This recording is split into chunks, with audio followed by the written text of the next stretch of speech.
And in football, the draft is when hope starts all over again. You guys ready to get started? Hope, the deep and passionate kind. Hope that the next pick will make this season the season. Hope that the next name called will be yours.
And welcome everybody to AATB Draft Talk. I'm, joined always by my co-host Tom Barnett, and we are powered by Last Out Media, the Athletes Hub, and Heat Ratio Sports. I want to throw thank you to all of them for helping support AATBirds and everything we do here. How you doing, Tom? It's Senior Bowl week, so we got some great practices, some great film, some, with the combine not being, what it usually is. This is, really great to see these live practices and these players and the prospects. How you liking it so far? Yeah, I think this year the Senior Bowl is more important than ever without that combine, like you were saying. It gives coaches, scouts, another opportunity just to get in and talk to these players, kind of see what they're able to do on one-on-ones, check out some of the smaller school guys against better competition. Yeah, and you're seeing a lot of, eyes to now to some of these players who, a lot of players you're not seeing of. And some of it is because of the COVID and not having as many games, and you have to go to, tape from previous years. Some players who opted out, who are playing in the Senior Bowl to, let scouts see them. We have three names, two different videos with three players basically to take focus on. The first video is the tackle from East Carolina, Dante Smith, then Quinn Miners and David Moore in that video, all offensive linemen. Then the second video, we have a couple skill position players and a defensive lineman, Demetric Felton, Dwayne Eskridge, and Cam Sample. So we're going to, dig into that and let you know what we see. How you doing, Jason? So Jason's ready for the mock draft. He was messaging me earlier asking if we were going to do that. So we have that second half of the show. First half going to break down, talk a little bit about the Senior Bowl with it coming up. And he wants more of your dog, Tom, but she ditched me. She left the room already. Yeah, well, you bore her, I guess. But so I'm going to bring up the video. We're going to add it to the stream here, and you want to start playing it. It's going to jump. It's going to be the Dante Smith, a couple reps with him. He's a big 6'5", 294. He started 29 games at left tackle, 1 game at left guard. He looks more comfortable on the left side than he does the right side. But he's going up against top competition from bigger schools that he didn't see playing at East Carolina. He saw some, really talented players, but going up against guys like Quincy Roche and like that, 35-inch arms, super long wingspan as well. So he's really, a player to watch and boosted his stock a little bit. The next guy you can talk a little bit about him.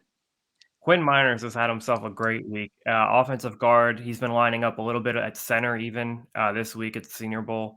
But he broke his hand actually on Thursday, and he's still trying to play in the game on Saturday, which just shows how tough that he actually is, especially against a guy like Patrick Jones we just saw, who had 9 sacks this season, 8.5 last year. He's really an underrated guy to keep an eye on, playing for a D3 school. Right here. Yeah, and here's, Dave, this is the one rep I absolutely love. Carlos Basham Jr., Wake Forest, one of the top defensive line prospects, and just a stout interior defender from Grambling State. And, he just what he can do, just, play the interior positions, both guard positions, but he's going up against top guys, Marvin Wilson and, Florida State defensive tackle who was, regarded as one of the top interior, defensive linemen. So, the talent he's going up against, and from the school, you see these lower level guys, the Quinn Miners, and then you also have, a guy like David Moore from Grambling, even a guy like Dante Smith from East Carolina. So, those players, seeing them go up against these bigger competition, one-on-one, you're seeing it with your eyes, is absolutely, great to see. But what do you see on like David Moore, like watching him against, those reps against top guys? How do you take away with that?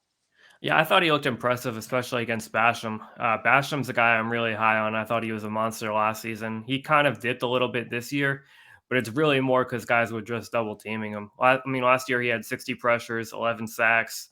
He's a big guy too, 6'5", 285. So for him to handle a guy like that, I mean, you can't always put too much stock into just one-on-ones, but it kind of catches your eye and says, all right, I got to watch a little more film on this guy if he's able to hold up against these guys like this. Exactly. And that's one thing, when we're watching this, they're doing one-on-ones. The same thing when we get into the next video with the receiver defensive backs.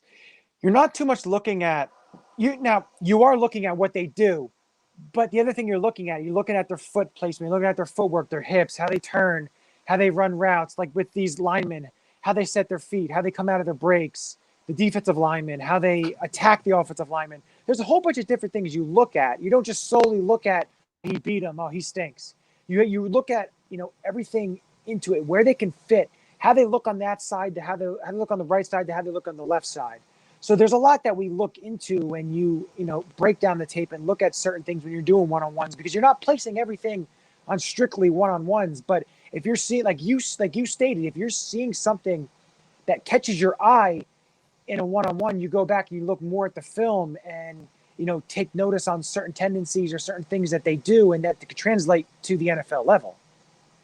Yeah, that's how I've always looked at bowl games, even the combine, typically. That's just something basically to catch your eye. The film is basically the main meal. This is kind of like an appetizer or a snack that kind of gets you in the mood for the main meal, but it's not the real thing. Yeah. Anyway, bringing the next video up. So we have the Demetric Felton, Dwayne Eskridge, and Cam Sample. I'll let you lead it off with the Felton tape, because I know there's a lot of chatter about Felton going around. Yeah, Felton's a guy that I've been pretty impressed with. He played this season mostly as a running back, but previous experience as a wide receiver. So he's the kind of guy where he kind of fits like that Austin Eckler role, where he's a running back / receiver. He has the same size as Eckler, also at 5'8", 189. Rushed for 668 yards on 132 attempts this season. I think guys like this are going to kind of be the next wave in the NFL with the success we saw this year from Antonio Gibson also.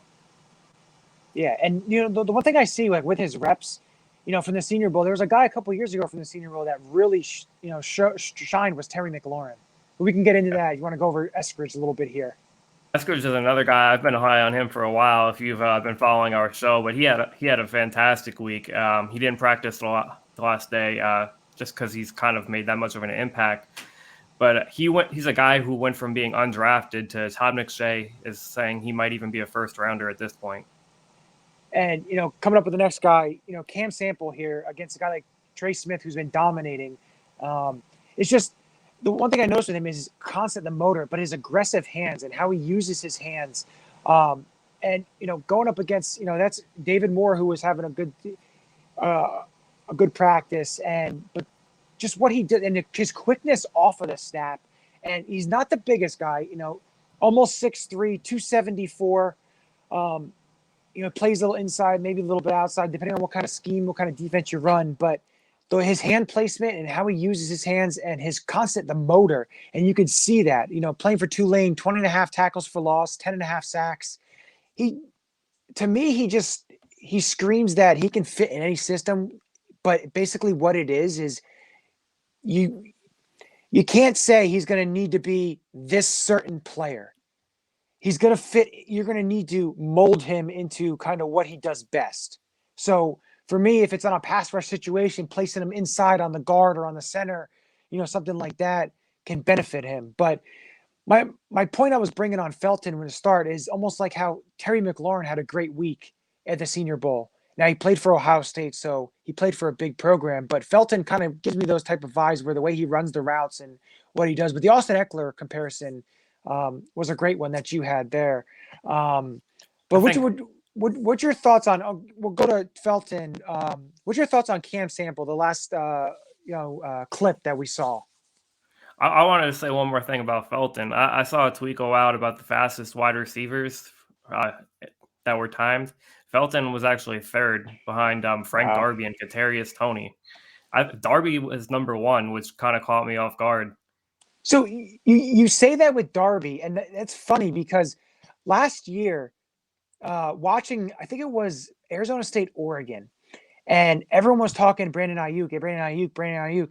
But the funny thing was, this guy Frank Darby was the one making the plays, and I'm like, wow, who is this? Like, he's making some great plays. I know he's an okay receiver.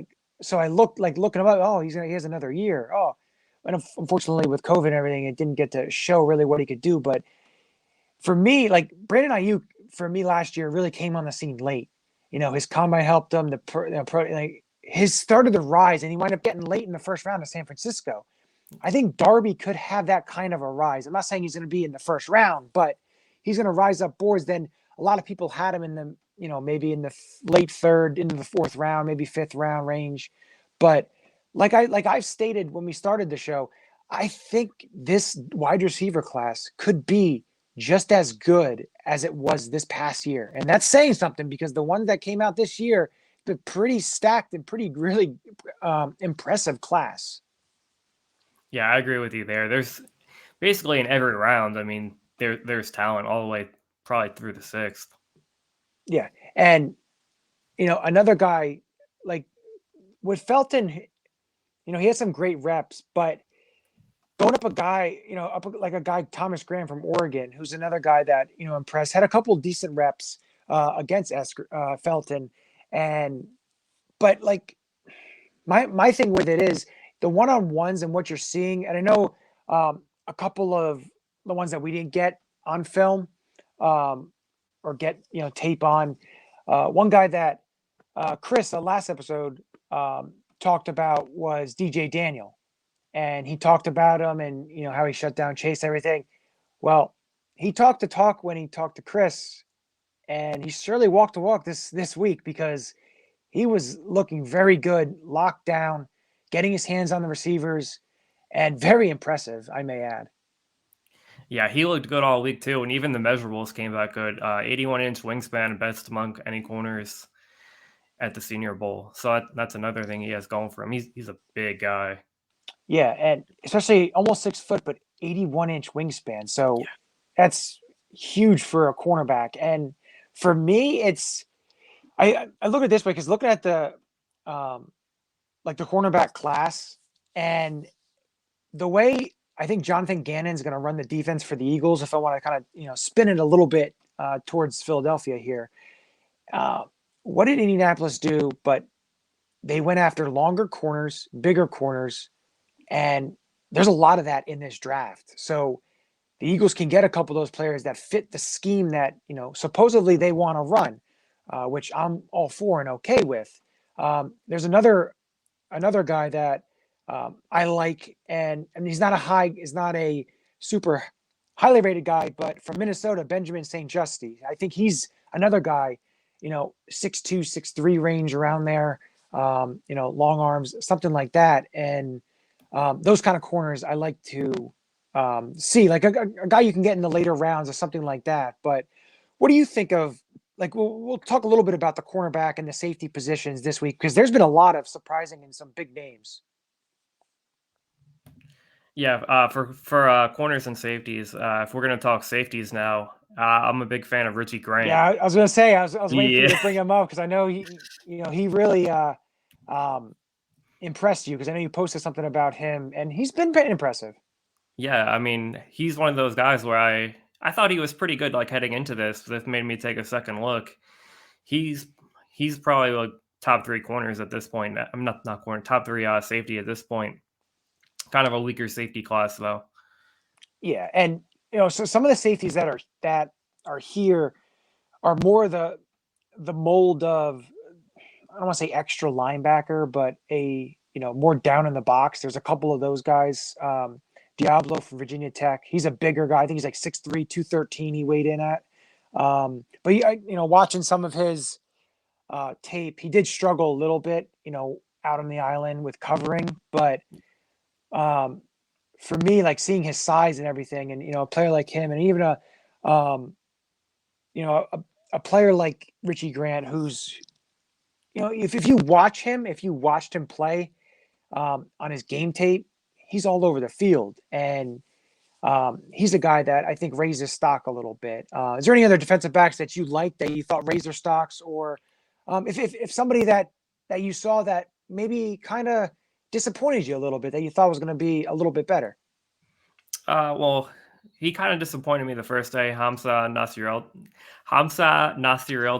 I'm not going to pronounce that one again, but I was going to bring him safety up. out of safety out of Florida State. He looked a little rough the first day, but he's coming off an injury, so I think he was just a little bit rusty. But after the first day, he started to shine a little bit.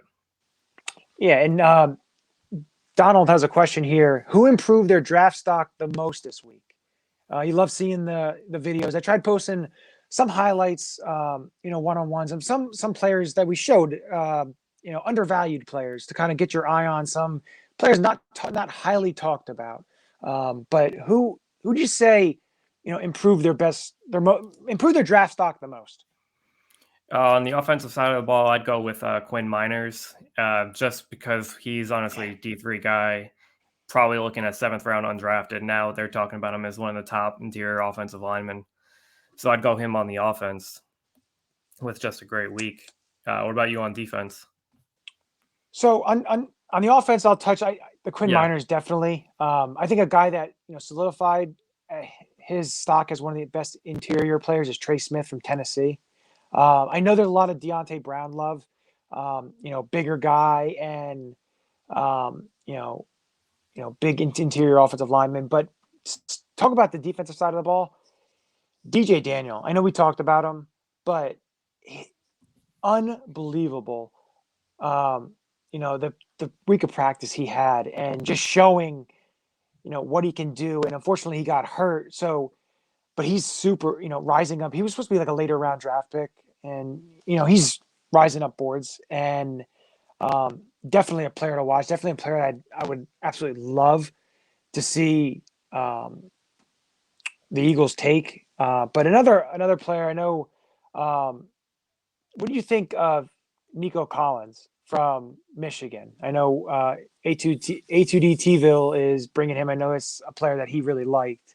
Out of Michigan. Unfortunately, Michigan had quarterback issues all year long, and even in previous years. So that's one thing we've mentioned too about the quarterback position. And when you're a receiver, it's not only about how many catches or what your stats look like, because it all depends on your quarterback play as well. I think he's had a really good week. The only thing with him, I think he's kind of going to get lost a little bit in just a steep wide receiver class. So he might not go as early, but he's going to be a steal there. And Jason checking in. Michigan sucks. Jason is a Michigan State fan. I don't know if there's any Michigan State players in the Senior Bowl. Maybe that's because Michigan State isn't very good. I know Jason may agree with me on that, but just want to throw that out to him that, yeah, Michigan may suck, but player in the Senior Bowl, and I don't know if Michigan State does. So I'll just throw Nobody I that can out think there. of. Yeah. But another player that, yeah, well, Jason's checking in here, Michigan State also. So he's agreeing there, but we'll give him that. Was there anybody else you want to throw out? Any other names that you want to, touch on? Who you're excited to watch during the game? Anything like that? Names we haven't mentioned yet, I guess you could say. Yeah, as I said, we touched on a lot of my guys so far. Another guy I kind of want to mention, Jabril Cox out of LSU, Yeah. linebacker. He was one of those guys that was kind of up there, seen as like a top 3 linebacker heading into the season. He's kind of fallen off a little bit because he transferred from North Dakota State to LSU once there was going to be a season. So making that jump from playing in the FCS to going to the SEC, that's a lot to ask out of someone. But he stepped it up towards the end of last season. He has a lot of speed to him. He's that new age linebacker everyone's looking for. So I think he's someone to keep an eye on. He's had a nice week so far. So I have a question for you. I'll All ask you that, but first, we have most underrated quarterback in the draft. Before we came on, I told you I was going to talk about a certain player. Perfect. I'd say great minds think alike. Peanut's setting you up. But I'm not sure if Peanut's really a great mind, but that's another debatable topic that we could do another show. But what I'm going to say is most underrated quarterback, in my opinion, a player that I absolutely love and I like his mold and makeup. He opted out last year. I've talked to Jason already about it because I talk back and forth with him. Jamie Newman of Wake Forest. He transferred to Georgia. He sat out last year, but he played the last 2 years, 2018, 2019 at Wake Forest. And one of his receivers was Sage Surratt, who's also in this draft, a really good receiver, but actually at the Senior Bowl as well. But Jamie Newman, 6'2", almost 6'3", 235, big, solid quarterback, can run, has a super strong arm. I would probably say Kellen Mond's arm was a little bit stronger possibly than him, but he's one of the strongest arms in the draft. And for me, I mentioned that, this may be something that I come back on and it's a bad take and I'll eat crow for it. I'll take it 100%, but I'm going to say from right now, maybe in 3 to 4 years, Jamie Newman may be one of the best quarterbacks out of this draft. Now, I say that just because of his makeup, what he can do. I just see a lot of very good traits in him. I don't want to compare. I hate comparing players because they're their own players, their own themselves. But like for me, Jamie Newman, I said the same thing when Dak Prescott was coming out. I'm not saying those two are the same players, but they're not really, comparable in terms of arm strength stuff. But when Dak Prescott was coming out, I always thought, I liked his makeup. I liked all that. But I never envisioned he'd be, one of the top quarterbacks in the league. But I thought he was a good value. I wanted the Eagles to take him in 2016 because I didn't think they were going to go after a quarterback. I thought Sam Bradford was going to be the quarterback. And then they would draft a quarterback in the 3rd, 4th round and then maybe try and develop somebody. But, for me, I'm going to go with Jamie Newman. I just have a good feeling watching him, seeing what he can do, his arm strength. What are your thoughts on Jamie Newman? I'll get you, throw it at you. Oh, I mean, there's still always a chance the Eagles draft a quarterback in the 3rd or 4th this year. I mean, you are the quarterback factory. I'll take Jamie Newman. I'll be okay with that. No, I like Newman too, though. But one thing that stands out to me was he was such a great deep ball passer. I was looking at Pro Football Focus grades. He was actually 2nd last year in passes in their grading system on passes over 20 yards, behind just Joe Burrow. Wow. But you kind of have to look though, because as you were saying, he played with Sage Surratt, and Surratt is such a great contested catch guy down the field. So you kind of have to separate like how much of it is Sage Surratt, how much of it is Jamie Newman. Now he also did play with Scotty Washington, who is a very good collegiate receiver for Wake Forest. So that was another guy. So Jason wants me to I know you're not comparing, but who is he similar to? So For me, like the floor of like what I think it is, like the worst comparison I could give him would be like a Jacoby Brissett. I like Jacoby Brissett when he was coming out. He's a solid backup quarterback for the league. But my comparison to him would kind of be like a McNabb type. When McNabb came out, had a strong arm, could run, could throw. I know McNabb was the number 2 pick, but for me, comparing is basically what I can envision him being. So that's kind of how I see it. Like I said, I could be totally wrong, and if I am, then I am. If we're still doing this show in 3 to 4 years, we can come back and we can bring up this video, and I'll say I was wrong. Like I said, my worst take that I've had was a number of years ago. Remember Bishop Sankey from Washington, the running back from Washington? Yeah. I thought he was going to be one of the top running backs. I had him as my top rated running back. I thought he was going to be, a very good pick. I thought he was going to be, an all-star, a Pro Bowler, all-pro type of running back. I thought he could go into. I was 100% wrong, and I'll take that. I was absolutely wrong on that. I was all in. I was all in on Josh Rosen. So okay, yeah. So just as bad. But so.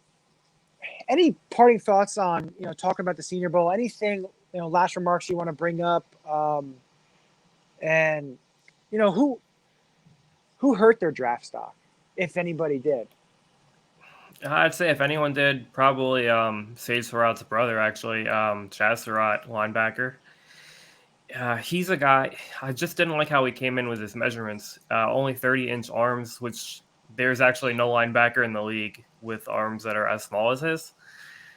So I think that's going to hurt his stock a little bit. Also, I think Jabril Cox having a great week also is going to help with that decline a little bit in his stock.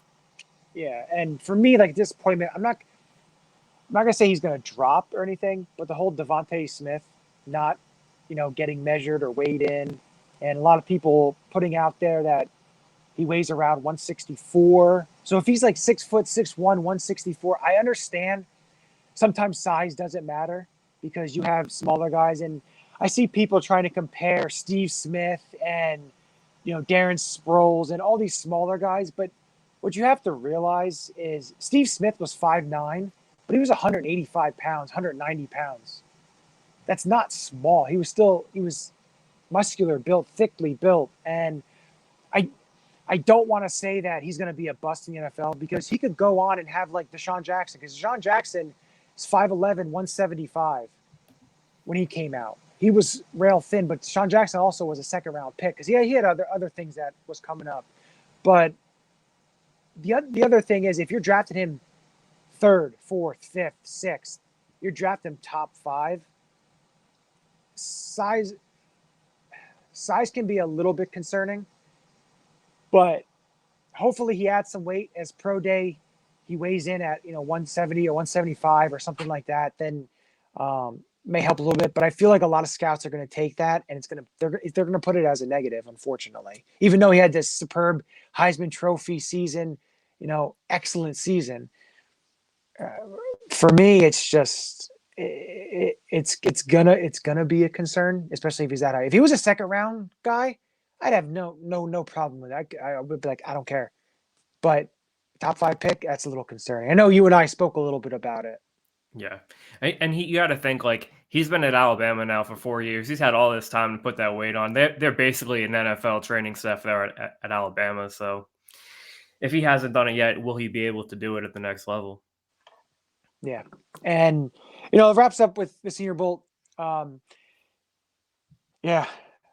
I'll put that up. That's great. that was why the smile came up. Yeah. Jason trying to be funny. But before we wrap it up, next week, hoping to have Chris Malley come back on. He's actually at the Senior Bowl.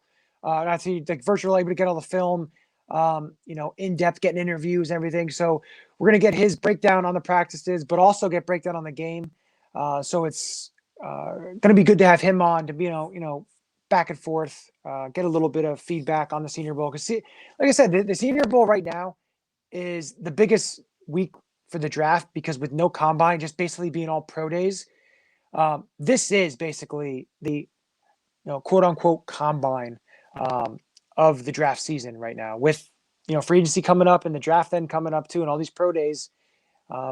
It's gonna be the Senior Bowl and what you did the practices, and they're gonna come up with that. So, like I said, we'll have that next week, but we're gonna go to a quick commercial break, and then we're gonna do a mock draft back and forth between Tommy and I. So that's going to be a little fun ending, last portion of the show. And I know Jason's excited. He messaged me earlier today asking if we were going to do a mock draft. So, give the people what they want. I guess that's what you can say. But I'm going to give a quick commercial. You got to pay the bills.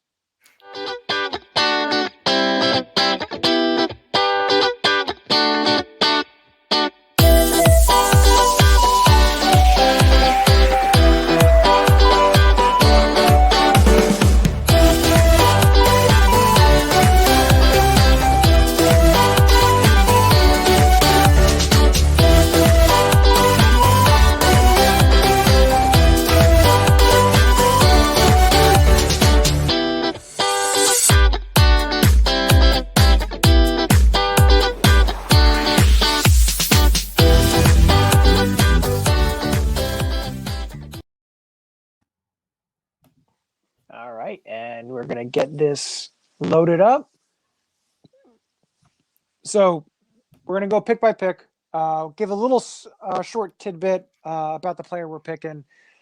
Tommy, I'm going to give you the first pick. You're going to have that luxury of being the Jacksonville Jaguars. I think we've all known for quite a while now, whoever has the first overall pick, where we're going with Trevor Lawrence here. Trevor Lawrence, Clemson, the Jacksonville Jaguars get their franchise quarterback. New York Jets on the clock, number 2. This one's tough because we still don't know what the Jets are going to do in free agency.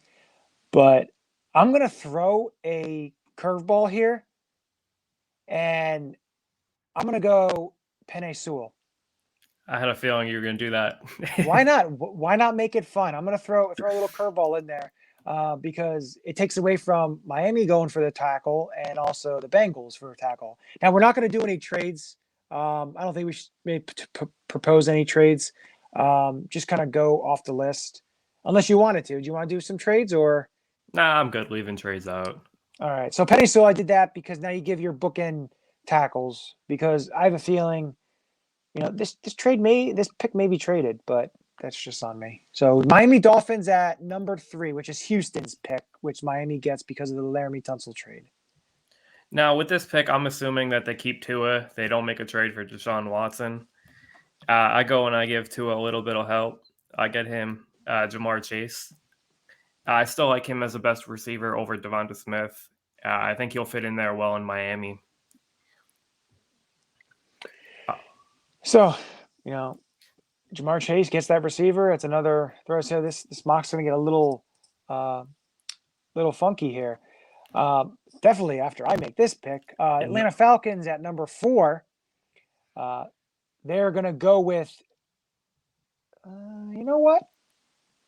Justin Fields, I'm going with. I know there's a lot of Zach Wilson love and everything. I'm going to go Justin Fields. To me, Arthur Smith is the head coach of the Atlanta Falcons. In Tennessee, they ran with, Ryan Tannehill, and Tannehill could do a couple of different things. He could run the ball. He could pass the ball. Justin Fields can bring, I know Zach Wilson can too, but Fields is a bigger quarterback, same as like the Ryan Tannehill type. So I'm going to go Justin Fields here. I don't know how I feel about Fields, just because of that Matt Ryan contract. That's going to be hard to move on from. But this is one of those spots where I think it'd be better off for them to kind of trade down. Yeah, and since we're not doing trades, I'm just going to I'm going to throw the quarterback in there to just make this crazy. Moving on to 5, right over here, I think there's either 2 options. That you either go wide receiver or you go offensive tackle. With this pick, I'm going offensive tackle. He's climbing up the boards lately. Rashawn Slater. A lot of people are actually Daniel Jeremiah is coming out saying that he likes him more than Penei Sewell. couple other guys saying the same thing. I go with Slater here with the way he's rising. He looked great last year against Chase Young. Didn't play this year because of the opt out, but he has a lot of potential there. So it brings us to number 6. Philadelphia Eagles are selecting, and you got a bunch of guys on there. There's no trade downs, so I can't trade down and get more picks. And Nick Sirianni is the head coach. Now we know who the head coach is. Now we know what somewhat of the philosophy that they want to run. We know who the defensive coordinator is. For me, it's going to be. For me, I would trade down, but right now, what's on the board, what I want to see, I'm gonna shake it up. Kyle Pitts, Florida. That one takes me by surprise a little bit. I was thinking Patrick Surtain there. So a lot of people see Kyle Pitts and they see, oh, you're a tight end. I understand cornerback situation, but Kyle Pitts isn't the prototypical tight end. He lines up everywhere. He's almost like a big-bodied receiver. And for me, you hired the offensive coordinator of Florida, so he knows Kyle Pitts. He's seen Kyle Pitts. Kyle Pitts is a Philly kid, so I'm going with Kyle Pitts. Yeah, since we were touching on trades a little bit, the Eagles would be in an ideal spot here to trade down if the board shakes up this way. With Detroit and Carolina coming up next, if you want a quarterback, this is a spot where you have to trade up to for sure. So, yeah, I know. For me, Kyle Pitts, like I said, we can't trade down. So if I could trade down, I would trade down and possibly draft Kyle Pitts. But like I said, I'm throwing a wrinkle in here, shaking it all up. So Detroit Lions, Jason Sullivan's Detroit Lions. I always like to throw that in there for him. They have a new coach, Dan Campbell, wants to bite kneecaps off. They are making some really impressive coaching moves. I do give them that. Deuce is there now, assistant head coach, running backs coach. They brought in Dom Capers as a senior defensive assistant. John Dorsey in the personnel department. So they are making some pretty impressive moves there. Where do you see them going with the number 7 pick? Number 7, the way the board this shakes up, I didn't think. Yep, it has to be a quarterback here. If you're in the position to grab a guy and you think he's a franchise, you have to go for it. I'm going Zach Wilson over Trey Lance. He's a little bit more polished. He has a few more years of experience, whereas Lance has a little bit more upside if he does pan out, but there's a way, way higher chance that Lance busts just because he only has 1 year of that FCS experience. But adding Wilson, he's a creative player. You get him outside of the pocket, get him to be your franchise guy. It's going to take a little bit of building there on that offense, but grab yourself a free agent after you trade Stafford. Let him learn a little bit behind that guy. There's a lot of guys out there this year. Exactly. And with Detroit, they trade Stafford, and they were able to get a first round selection for him. It's going to help them building this team for the future because they're in rebuilding mode. Everybody knows that. Number 8, Carolina Panthers. They could go a number of ways here. I'm not going to go the quarterback. I'm going Caleb Farley from Virginia Tech. Long corner, helps them on the defensive side of the ball, getting them some secondary help. So I think Farley. I know Farley didn't play this year, but I got Carolina taking Caleb Farley. Number 9, I'm looking the same way you're looking. I'm going Patrick Surtain. I'm going corner there. One of the biggest needs for Denver. Surtain probably best corner on. I like him a little bit more than Farley, to be honest. I feel like I got a steal there. 9. All right, so number 10, Dallas Cowboys. It's going to be unpopular for me because it's going to be hard to do this, but I know Dallas is going to be losing a lot of secondary players, but with what's on the board, I think they're going to go best player available. And for me, I'm going to go Micah Parsons. I know he tweeted about going to the Cowboys, stuff like that, but I know there's concerns, there's talk, and there's concerns about that. The thing with Dallas is they have a ton of draft picks. They got a bunch of compensatory picks, third, fourth, and a fifth, and I think they got a sixth as well. I think they got four, but they have a bunch of picks, and I think they can get in the second round. They can get a corner, or the third round they can get a corner and a safety. So I think they go best player available, and I don't know how long. The injury history with Leighton Vander Esch and Jalen Smith, with his contract, what they do there. So for me, they get the best player available in Parsons. Yeah, for me with Parsons, I'm kind of out on him a little bit based on the rumors right now. I don't want to put him out there too much, but it's hard to say where his value really ends up at this point. Yeah, like I said, he's going to have to answer to him when the teams ask him and stuff Yeah. like that. So there's going to be that. But now we bring it to your New York Giants, and now the board is wide open. Where do the Giants go? Two guys here that I like a lot, actually. It makes it a little hard to pick, but I have to go, since the wide receiver class is so deep, I have to go Kwity Paye here over Devonta Smith and Jalen Waddle. Ooh, that's interesting. Yeah, I go with Paye. There's a chance that they lose Leonard Williams this year if they're not able to re-sign him. Waddle, he doesn't fit the kind of need that we need at receiver. I mean, he gives you that dynamic playmaker, but he's not that true number one, like that bigger bodied player that they're really looking for, like a Jamar Chase. So I go with Paye. I'm adding to my strength on defense, and then in the second round, I go and I grab the best remaining wide receiver. But the thing with the Giants are, what are they going to do in free agency? There's a bunch of receivers out there. They could add a free agent receiver, and then which makes free agent at number 11 or wide receiver at number 11, a non-need. But Kwity Paye, get that pass rush, which they need. Number 12, San Francisco. So with San Francisco,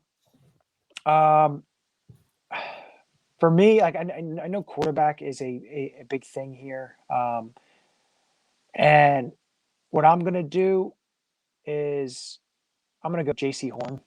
I'm going to take the corner out of South Carolina. Richard Sherman is a free agent. He's on the elder statesman. They've had a bunch of cornerback injuries. Akilla Witherspoon is also a free agent. So the best corner on the board at this point, J.C. Horn. That's where I go. Yeah, I agree. I like Horn a lot. I was between the same two guys there, which way I would go. But moving on to the Chargers, this pick's a little more difficult. I really want to give him an offensive tackle, but with Waddle and Smith there, I mean, it's making it pretty difficult. I'm going to go with Devonta here. Okay. Just to give Herbert another weapon. I didn't think that he'd be hanging around this long. Yeah, that would wouldn't that kind of be reminiscent of the CD Lamb falling a little bit because of the needs above? It's just interesting because of the offensive tackle aspect on that team. But I wanted Darius up, but with Smith there, I couldn't pass him. So now we go to the Minnesota Vikings, and looking at the board for them, and what I'm going to say for them, maybe a little, unpopular, but I'm going to go Gregory Rousseau. Now, I know he's been sliding down the board, but, with, Minnesota, Danielle Hunter is there. I understand that he was hurt this year. They got Yannick. Then they got rid of Yannick. They still need pass rush, so they get the pass rush help. I think safety is a little too high at 14. You could go corner, but then you're trying to reach for the lower level corners in the middle of the first, and I really don't think that's something you want to do. So I'm going to go the defensive pass rush. Yeah, I like that pick there. Give someone a pair with Hunter. Moving on to 15 with the Patriots, I was hoping that Kyle Pitts would be here for them. Since he's not, there's two ways you can really go here with Waddle or Trey Lance if you believe in him as your franchise guy. Or it could be a case where New England looks to add someone in free agency or even in trade this year. I honestly I think they're going to trade or go the free agency route. So I'm going to go with Jalen Waddle here out of Alabama. He gives them a dynamic offensive weapon. They really have no weapon at all on their offense. So I'm pairing him with whoever they add, either through a trade. I think they could end up trading this pick for Stafford, to be honest. But if they sign someone in free agency, I give them Waddle. So next team is the Arizona Cardinals, and this one's kind of tough. You start to get down, and then there's so much on the board that these teams could go. I know there's certain needs, but for me, I'm going to go Christian Barmore from Alabama. They get a defensive lineman. They struggled last year with injuries up front, but they were signing guys off the street to fill their defensive line. So, you get a stud here, Alabama product here. I think he could fit either or 3-4, 4-3, doesn't matter what you play. So I think it's a value pick for them because they're going to get Chandler Jones back. They're going to get their pass rush back. So it's only going to help the interior of their defense. Yeah, I think they would hope that J.C. Horn falls to them here, but since he's already gone, Barmore's not a bad pick at all. Moving on to 17, player I like a lot for the Raiders, Jeremiah Owusu-Koramoah. He's a hybrid safety linebacker player all over the defense. He gives them a big playmaker on defense at a weak spot for them.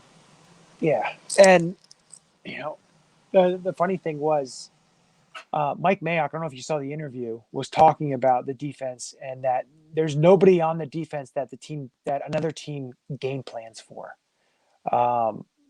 Basically, they don't have any of those star-studded, which was pretty bold to say as a GM. And what he also said was that because they didn't draft, their drafts haven't been the best in terms of the talent. Like, they need defensive playmakers. We saw last year they struggled down the stretch because of their defense. They would have won some games if it wasn't for their defense. So to me that's a super value pick because he's a Swiss Army knife. He can do a whole bunch of things for that team. Number 18, Miami, their first round pick. You went because you picked them first. Who'd you scroll up a little bit? Who'd you pick? I'm not keeping track on a notebook or anything. Yeah, number 3, we had Jamar Chase. So you did go receiver with that. So for me, I'm going Darashaw. I'm going the offensive tackle. The best offensive lineman on the board right here. Gives them another. I know they drafted a young offensive tackle last year, but he's too athletic. He's just, for them, it fits a need what they can do and what they need to do. So you need to protect Tua. That's the one thing. But I'm going to go Christian Darashaw, Virginia Tech, number 18. Number 19, moving on to Washington. Right here, I'm going to shake things up a little bit. I'm going wide receiver for them, Kadarius Toney. Ooh, okay. Yeah. I don't believe that there's any quarterback here that I'm not a big fan of Mac Jones or Kyle Trask to take them in the first round. I go with a wide receiver. That way, if you do add someone in free agency or you draft someone next year with Terry McLaurin and a playmaker like Toney and then Gibson in the backfield, that offense is looking real good, and you have a strong defense there already. So now we go with the Chicago Bears. The Chicago Bears. I don't know. I want to go quarterback. That's what I was thinking too. And you know what? I'm going to go quarterback, Trey Lance, North Dakota State. I'm going to do it. They still have Nick Foles there. So if they draft a guy like Trey Lance, the tough part is do you want to rely on Nick Foles because your head coach is kind of on the hot seat? Same with the GM, Ryan Pace. Matt Nagy and Ryan Pace are both on the hot seat to go throw out to get a starting quarterback that's more of a developmental quarterback is a little bit tough, but the talent's there. I'm going Trey Lance. Yeah, I think that's a decent pick, especially with the Colts up next, with the chance that they might be looking for a quarterback also. So where do you go with the Colts? With the Colts, I mean, you can go either wide receiver here. Let me take a look at the board here a little bit. There's not really that many offensive tackles that I like this early. I'm going to go with Elijah Vera Tucker. He's a versatile guy. Anthony Costanzo just retired on them. Mm-hmm. He can step in and be your left tackle. If you don't trust putting him at tackle right away, he has experience at guard where you can kind of ease him into the position even if you want to. Again, so there's no quarterback here that I really like enough. So get the offensive tackle, protect your future guy. Tennessee Titans are next. For me, it's no brainer. Azeez Ojulari, edge rusher out of Georgia, gives more punch to that defense. The Tennessee defense is very talented, but it gives an extra rusher, which they need to that defense. And Ojulari is one that is rising up the board. So number 22, Tennessee Titans, Azeez Ojulari. All right, 23, the Jets. So Penei Sewell was the number 2. I threw that. So where do the Jets go with this selection? With this selection, let's see, wide receivers. No quarterback? No Mac Jones, Kyle Trask? No, I can't do that. I'm going to throw an even bigger wrench in here. I'm going with Najee Harris. Ooh, interesting. Okay, there's not really a receiver here that I want to take yet. You can go Rondale Moore, that gives him a playmaker. But Najee Harris is just a monster, and he's going to take pressure off of Sam Darnold if we're moving on with him.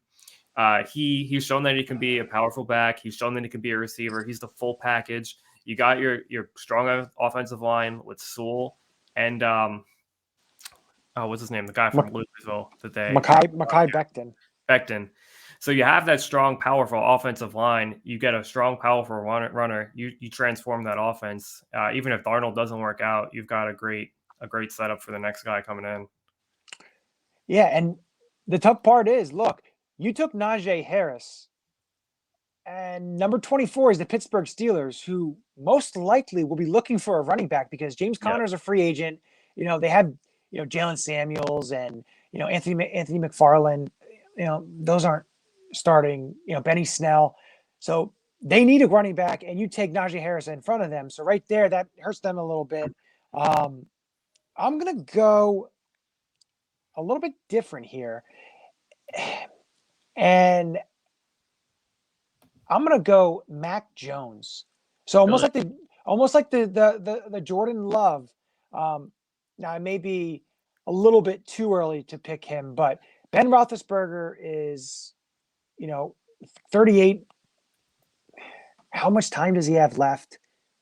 Mac Jones has looked really good at the Senior Bowl. He has weapons, has receivers on that team. So I'm going to go Mac Jones there. Yeah, I can see that. You bring him in to learn the system a little bit. Drafting him in the first, you get that 5th-year option also. Going to 25, Jacksonville. Earlier in the draft, we took Trevor Lawrence. So now, I would really like to get him a weapon. I'm going to go wide receiver. I'm adding in Rondale Moore here. Ooh. Which might be a little bit of a reach. I think most guys kind of have him more as a second rounder right at this point, but I don't really see anyone else adding that same kind of value. He's a versatile playmaker. He just gives them another weapon on that offense. Exactly. Now we go to the Cleveland Browns. The thing is, the board's kind of wide open for the Browns, and you look, they do have needs. Defense is a pretty big need for them. And what corners are available? Corners. All right, no one I like there.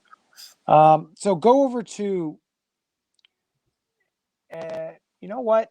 Go over to best available. Just go to all because I have a guy. I think I'm gonna throw one out here. I'm gonna go Zaven Collins, Tulsa. The reason I do that, he's a versatile player. He plays all over. He does, a bunch of, different responsibilities in the defense. So I feel like for Cleveland, they're just getting a, best player available on the defensive side of kind of what they need. I think you can linebacker help. Yeah, and the thing is, I'm throwing some of these names out because the draft is never that predictable, especially when you get late in here.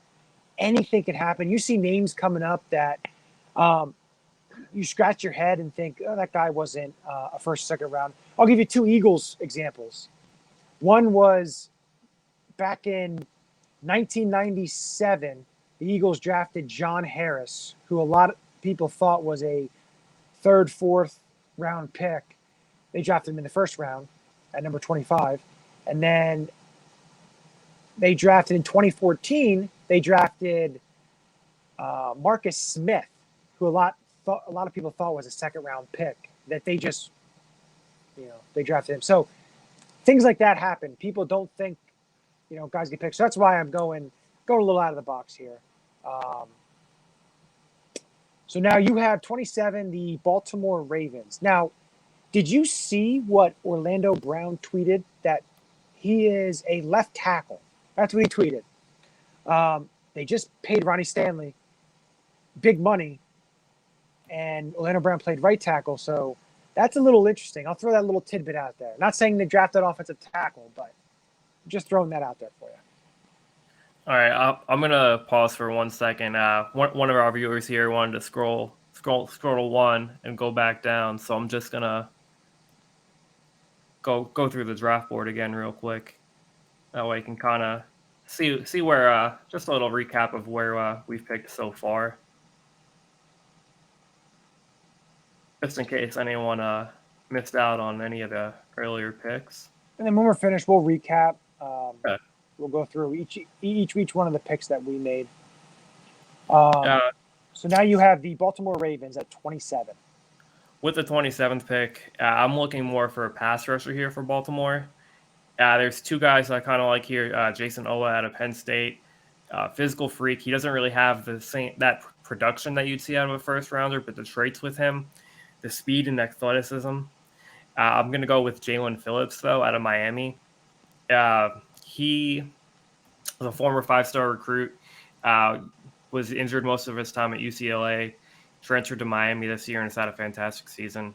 I feel pretty good getting him here. And, it's a good value because you don't know with them, Judon's a free agent, and, they may lose some pass rush help. So, got to try to replenish. Yeah, they always have that strong defense. Yeah, exactly. It's a different style of defense. Yep. But number 28, the New Orleans Saints could go a whole bunch of ways here. Drew Brees is retired. They have Taysom Hill. I think my opinion is they bring back Jameis Winston, and it'll be Winston and Hill. This is what I think. So what I would do here, where I would go here, is I'm going to go wide receiver, Rashad Bateman. So I'm going this way. I know they have Michael Thomas, Emmanuel Sanders. Otherwise, they don't have a lot. I know they have some guys who showed out, played pretty well. But Rashad Bateman was garnered as one of the top receiver prospects early in the 2019 season. Fell off a tiny bit. Wound up playing a couple games, opted out. But I feel like he's a value for New Orleans, and they get, another big receiver to pair with Michael Thomas.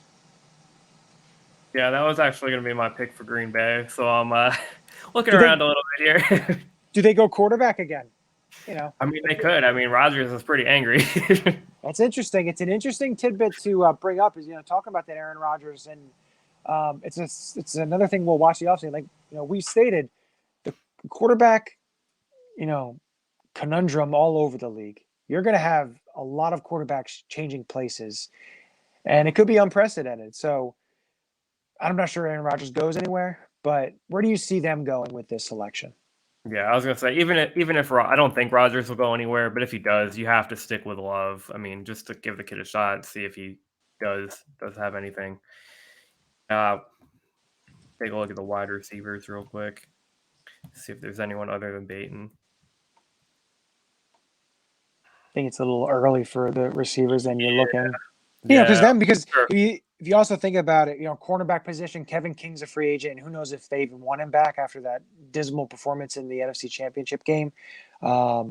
Defensive tackle, they always need run stuffing players because they can't stop the run. Linebacker, there's some needs they have there, but I think defensive tackle, corner, pop, maybe with what's on the board, basically, it's left. Yeah, I mean, there's not much that I really like here that much. I'll probably just take a corner. Tyson Campbell I'll go with. Yeah, and it gives them someone to pair with Jair Alexander. Yeah. So the Bills Mafia is on the clock, number 30, the Buffalo Bills, and kind of where they could go here. I'm gonna go to the edge rushers. There's a guy on there I like, but I'm not sure if I want to. You know what? I'm gonna go Jason Owa from Penn State.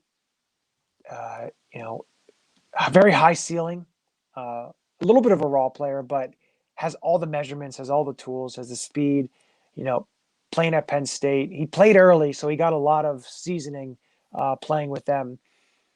So I'm going to go with them, Jason Owa to the Buffalo Bills. So now this of course can flip flop because of the Super Bowl, but right now it's Tampa Bay at number 31. Tampa Bay, I'm looking at interior defensive tackles.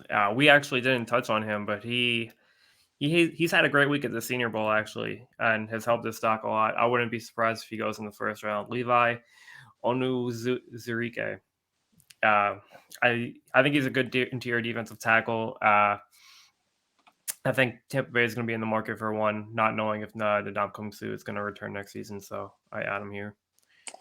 Yeah, and gives that depth to the interior line because when they lost Vita Vea, they were hurting in the middle of that defense. So especially if Ndamukong Suh leaves, to pair him with Vea, it's a good pair on that defense, a strong defense. Yeah, they've been all about that strong run defense from the start. You got to make sure you maintain it. So with the last pick of the first round, last pick of our mock draft here, our mock draft simulation, the Kansas City Chiefs are on the clock, and they could go a couple of ways here. But what I'm gonna do is I'm gonna go to the offensive linemen, go to the offensive tackles. Like some guys there, go to the guards. All right, I'm going to go with Wyatt Davis from Ohio State, offensive guard. And the reason that I go Wyatt Davis is the interior line. They've had some line issues. They had some opt-outs. My thing is to get the strong. I know offensive tackle. I was thinking about going offensive tackle because Eric Fisher, Achilles injury. You know what? I'm going to do that. Alex Leatherwood. You can't go back. No, I gotta go back. The card was turned in. Well, this is a fake mock draft. It's a simulation. But no, stick with Davis. They need interior offensive linemen. Andy Reid's always good at getting, building in the trenches. I know that from his time with Philadelphia. And so, Wyatt Davis fills the need there, offensive line. You always want to get deep there because injuries happen. Because come the Super Bowl, they're going to be down 4 starting offensive linemen that they would have started with the season. So that's huge, especially when you're playing on a defensive line, like the Tampa Bay Buccaneers. So Wyatt Davis rounds it out. We're gonna round it out by saying each one of the picks that we made. If you want to do the first 16, I'll do the last 16. We can do that. Split up that way. Yeah. First with the Jaguars, we went Trevor Lawrence. Number 2, offensive tackle for the Jets, Penei Sewell. 3, the Dolphins took wide receiver Jamar Chase at LSU. 4, Falcons took Justin Fields. 5, the Bengals with Rashawn Slater. 6, your Philadelphia Eagles went with Kyle Pitts, a tight end out of Florida. 7, the Lions went with Zach Wilson. 8, Panthers, Caleb Farley. 9, the Broncos, Patrick Surtain. 10, the Cowboys, Micah Parsons. 11, Giants went with Kwity Paye. 12, J.C. Horn to the 49ers. Devonta Smith to the Chargers at 13. 14, we went with the Vikings, Gregory Rousseau. 15, the Patriots added Jalen Waddle. And at 16, Cardinals added Christian Barmore.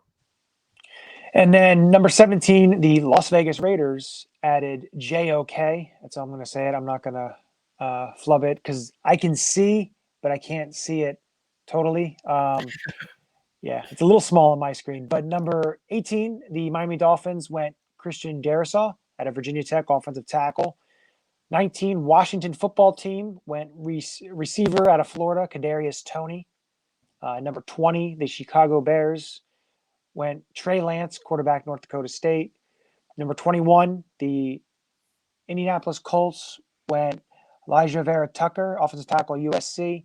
Number 22, the Tennessee Titans went Azeez Ojulari, edge rusher, University of Georgia.